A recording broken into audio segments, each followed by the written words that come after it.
Mauro, só vou pedir para você fechar o microfone aí, senão vai começar a interferir. Obrigado. Bom dia a todos. Vamos dar início à sessão de julgamento da 5ª Câmara Julgadora do TIT, Tribunal de Impostos e Taxas do Estado de São Paulo, sessão do dia 6 de julho de 2022. Nessa sessão, vamos analisar o processo, inicialmente o processo 41.37.210. Trata-se de um recurso ordinário interposto pela Italcabos Limitada em recuperação judicial. Eu sou o relator desse processo, não há pedido de sustentação oral, e passarei, então, diretamente à leitura do voto. Trata-se de duas acusações, de uma de crédito indevido por documentos inidôneos e a segunda de remessa. Então, no item 1, a autuada é acusada de acreditar-se indevidamente ICMS de janeiro a maio de 2016, setembro a dezembro de 2016 e janeiro a março de 2017.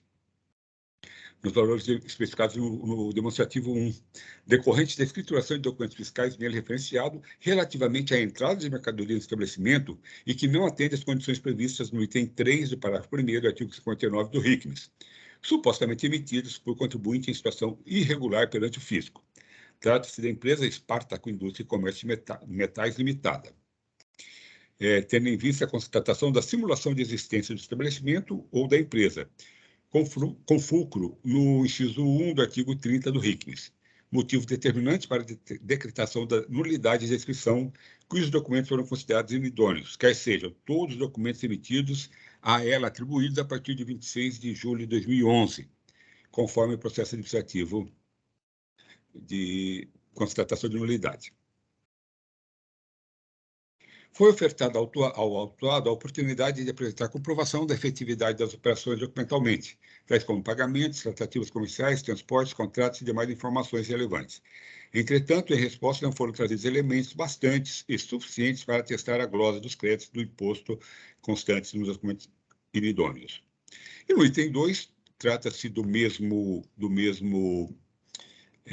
parceiro comercial, a Espartaco Indústria e Comércio, mas trata de remessa, Ela é acusada de remeter no período de janeiro e dezembro de 2016 mercadorias acobertadas pelos documentos fiscais, indicado demonstrativo 2, a destinatário diverso do indicado no documento fiscal situado nesse estado, porque ele registrou como destinatário a Espartaco, que, como vimos, teve sua inscrição cancelada por simulação de estabelecimento ou da empresa. Bom, esse processo, então, o contribuinte apresentou lá os documentos que ele entendia suficientes para comprovar a sua situação.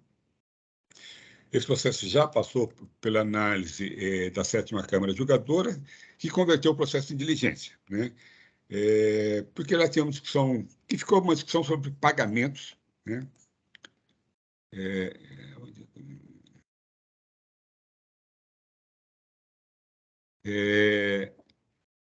a discussão desde o começo ficou sobre pagamentos que foram realizados pela empresa autuada, a Espartaco, E aí ele fala, olha, o fiscal fala, olha, tem pagamentos para a Espartaco, mas são parciais, tudo mais, e o contribuinte vem falar, não, mas esses eu paguei, alguns eu não paguei porque entrou no processo de recuperação judicial, outros eu não paguei porque não tive dinheiro para pagar, tudo mais, Então, a 7ª Câmara entendeu por bem converter em diligência para que o contribuinte comprovasse essa situação, o que efetivamente foi pago, que havia sido demonstrado nos autos, que ele foi pago, o que foi incluído no plano de recuperação da empresa e o que eventualmente foi pago depois ou incluído depois no plano de recuperação da empresa. Foi feita a diligência, retornou o processo, E aí havia, inclusive, uma discussão lá, olha, mas ele trouxe os comprovantes, os extratos bancários que ele trouxe para demonstrar o pagamento os pagamentos efetuados são parciais, são apenas de alguns períodos, tudo mais, então pode ser que tenha acontecido o estorno desse valor por não compensação, por não pagamento da TED e tudo mais. Então tinha essa discussão toda aí, o contribuinte vem, junta mais todo o seu extrato bancário do período, né? Bom, de maneira que esse é o pé em que volta o processo para a gente. Com relação ao pagamento, eu estou dando pouca importância para ele, né, no meu voto, porque toda a discussão toda está sobre pagamento, e pagamento aqui a gente vai ver que é apenas um dos elementos, né, que a gente deveria considerar, e eu tenho outros elementos que, independentemente do pagamento, me fazem crer que a boa-fé aqui não pode ser verificada nesse caso aqui em análise, né? Então, em que pese se houve pagamento ou não, eu entendo que o ainda vai ser mantido pelos motivos que eu já vou ler ali na frente, né? E como eu coloco lá depois do meu voto, vocês vão ver, o pagamento era de se esperar, porque houve entrada de mercadorias, né? Houve entrada de mercadoria, houve aquisição desse material, né? Então era de se esperar que houvesse pagamento, né? Então, tanto que o pagamento ele não é a única prova que deve ser produzida para testar a tal da boa-fé do contribuinte. Então, a partir desse relato, eu passo rapidamente aqui a leitura do voto, que ele não é muito extenso, né?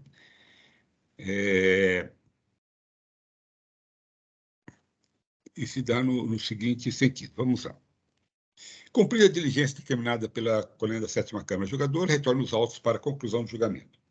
A controvérsia posta nesses autos se resolve pelo exame do conjunto probatório neles produzido. As diligências realizadas pelo fisco às florestais comprovam que a empresa Espartaco Indústria e Comércio de Metais Limitada simulou a existência de estabelecimento para o qual obteve a inscrição estadual, não tendo ocorrido as operações declaradas em seus registros fiscais.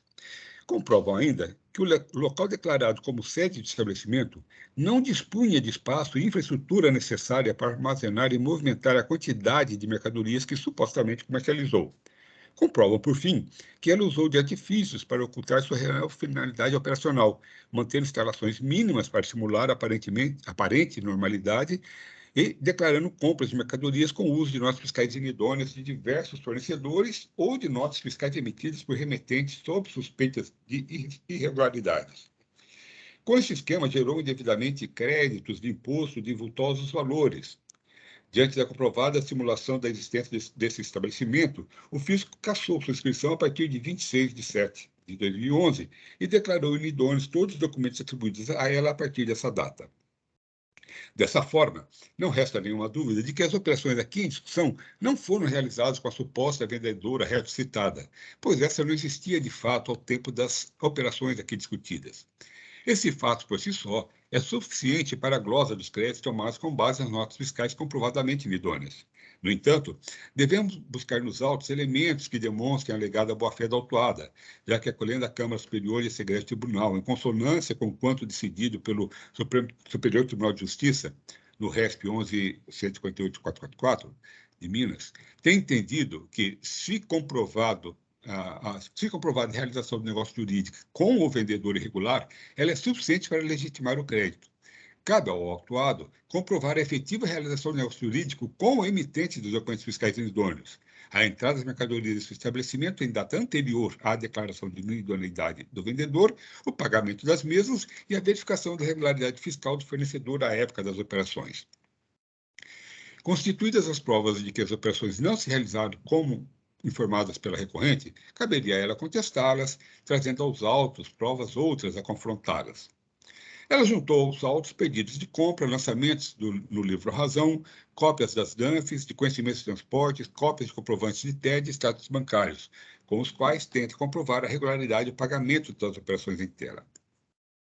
Embora a irregularidade do suposto fornecedor da autuada só tenha sido constatada pelo fisco após as operações que ela disse ter realizado, não trouxe aos autos qualquer elemento que indique ter tomado as precauções mínimas para se assegurar da regularidade fiscal do seu suposto fornecedor antes das operações comerciais. Não realizou a consulta ao Sintegra ou ao CNPJ, nem trouxe qualquer outro documento que, na parte comercial, se exige de seus parceiros, tais como o contrato social, certidão do CNPJ, referências bancárias, etc. Além disso, estão ausentes documentos que demonstrem as tratativas travadas entre as partes na negociação, como troca de e-mails, contratos, etc. Trouxe apenas pedidos de compra, que não comprovam a origem das mercadorias, pois são papéis de sua própria lavra, sem qualquer comprovação de terceiro, mostrando-se muito frágeis diante do fato comprovado de que não foi a empresa supracitada a real fornecedora, a real vendedora das mercadorias que diz ter recebido. Apesar dos comprovantes de transferências bancárias indicarem algumas transferências de valores diretamente da conta bancária da recorrente para a das supostas vendedoras, eles nada dizem sobre a real origem das mercadorias. Tais documentos são insuficientes para afastar as vigorosas provas trazidas pelo fisco que demonstram de forma cabal a impossibilidade fática de que as mercadorias terem sido remetidas do endereço indicado nas notas fiscais. Manter formalmente ativa uma empresa de fachada, sobretudo para movimentar recursos financeiros, é estratégia comum nos casos de fraudes, como a perpetrada pela suposta vendedora. A existência formal de uma empresa não prova sua existência de fato e, principalmente, não autoriza a praticar operações de circulação de mercadorias, autorização sujeita à regularidade fiscal perante o Estado. Acrescento que eventuais lançamentos no livro-razão são inúteis para a comprovação de pagamentos, pois se tratam de registros unilaterais do contribuinte, baseados em documentos comprovadamente inidôneos, são as notas fiscais. Reconheço que foi grande esforço da recorrente em comprovar o pagamento das mercadorias, não apenas com os documentos apresentados à fiscalização, mas também com aqueles trazidos junto com a impugnação inicial, com os juntados em cumprimento da diligência e os trazidos agora, as florestais, que isso foi depois da diligência. No entanto, o pagamento integral das mercadorias é apenas um dos quesitos necessários à demonstração da boa-fé.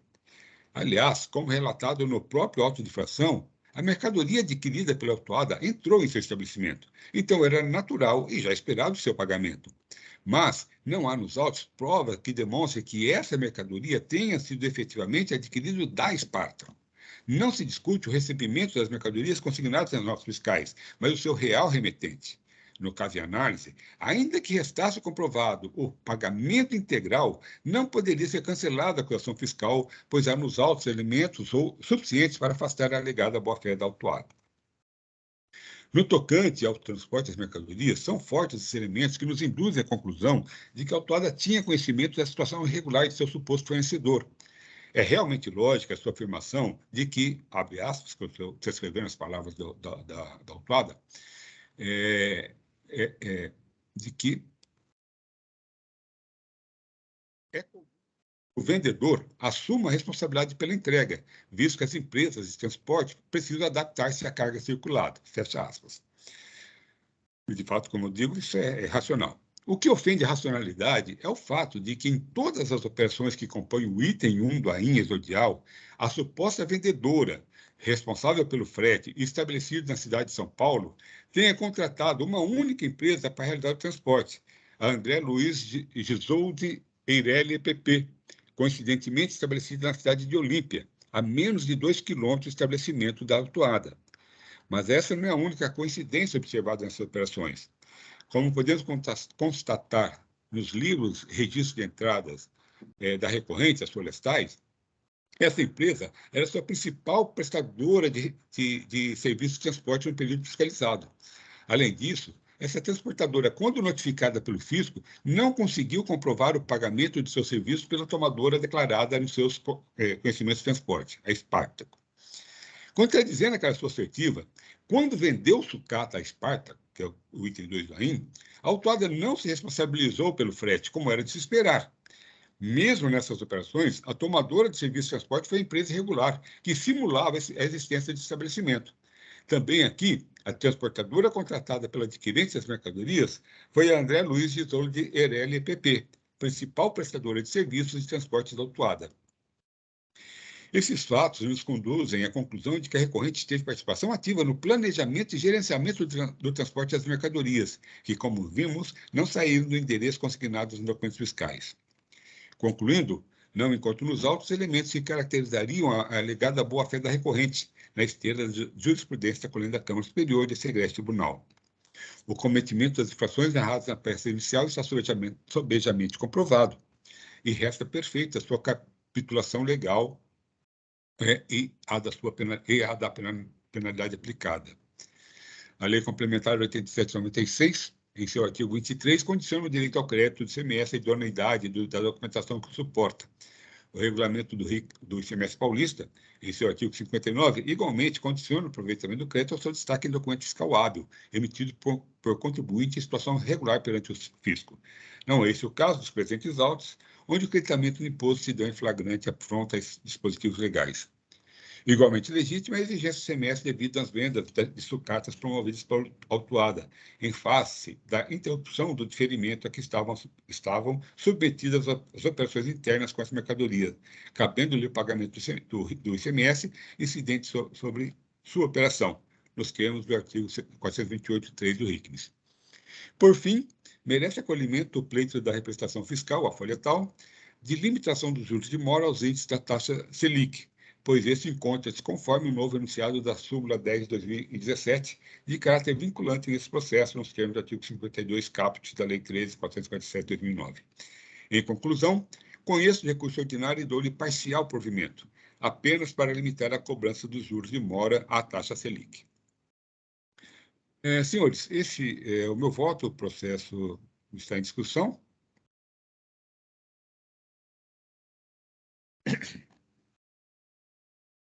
Bom, se não há, então, inscrições, encerro o debate e peço aos senhores que confirmem a presença.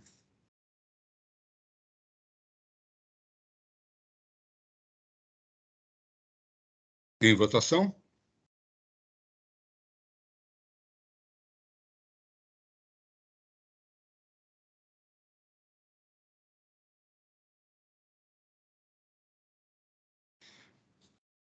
Muito bem. Então, foi